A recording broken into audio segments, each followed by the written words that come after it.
Objectiu de Desenvolupament Sostenible 11. Ciutats i comunitats sostenibles. Arreu del món, cada vegada més la gent viurà a les ciutats. I les ciutats no poden créixer així, hauran de créixer així. Ciutats compactes, necessàriament. Per tant, allò de dir, ostres, he de viure en un edifici amb un munt de gent, a veure quan puc anar a viure en una casa aïllada, això ha passat a la història.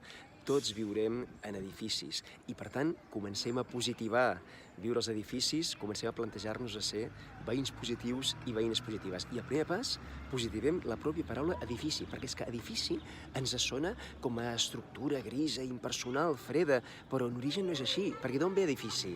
Ve de l'arrel llatina, de les dues arrels llatines, aedis fico. Fico volia dir fer, i aedes volia dir temple, fer el temple.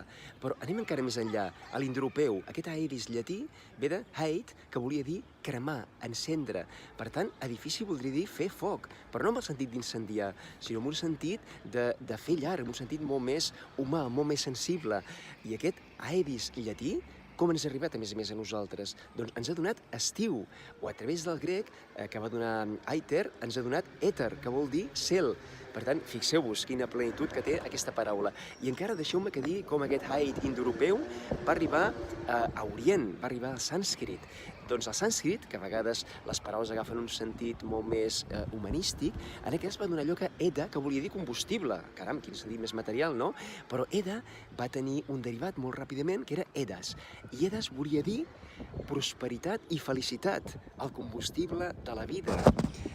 Alguns potser encara preferiu dir casa, no us dic que no ho feu, però casa, a diferència d'edifici, que vol dir aquest sentit de fer la llar, casa ve de la mateixa arrel que cadena, i per tant té el sentit de protegir-nos, de posar-nos una cadena, unes barreres perquè no entri altra gent. Casar-se ve d'aquí, de fer casa, i per tant de posar-nos aquesta barrera, aquesta cadena. Finalment, per acabar, edifici té un verb que és edificar, i edificar no només vol dir posar maons una sobre l'altra. Edificar també vol dir infondre en els altres un sentiment de virtut a través del bon exemple.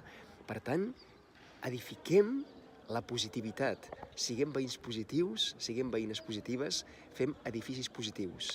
Em podeu seguir a Responsabilitat Global. Gràcies!